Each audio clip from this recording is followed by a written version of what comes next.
In today's video, I'm going to teach you how to create a two-column form in Ninja Forms. We're going to build a clean two-column layout using Ninja Forms' built-in helper classes and a little optional CSS, which is perfect if you don't have the layout add-on. By the end, you'll have fields sitting side by side on desktop and stacking gracefully on mobile.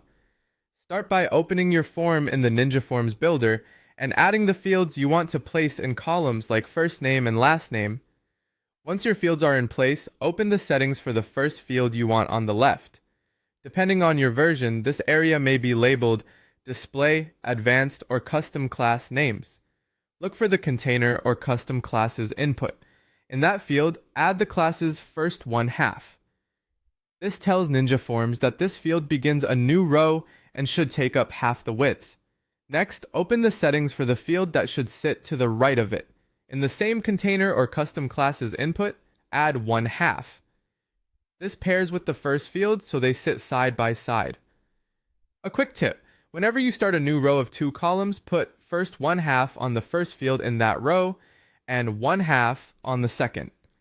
Repeat this pattern for as many two-column rows as you need. Many themes will style these classes correctly out of the box.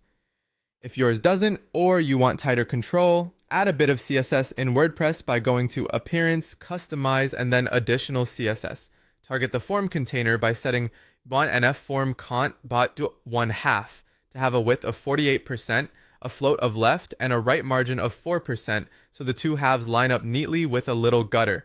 Then set .nf form cont .first to clear both, which ensures each new pair starts on a new line.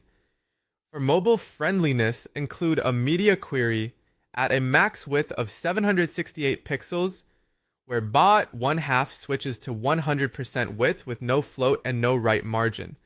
That makes the field stack vertically on smaller screens for better readability. When you're done, save or publish your changes and test the form on both desktop and mobile. If the layout doesn't look right, clear any caching, double check that the classes are applied to the correct container or custom class field, and confirm your theme isn't overriding widths or floats. With those tweaks in place, you'll have a flexible, responsive two-column form built without any add-ons.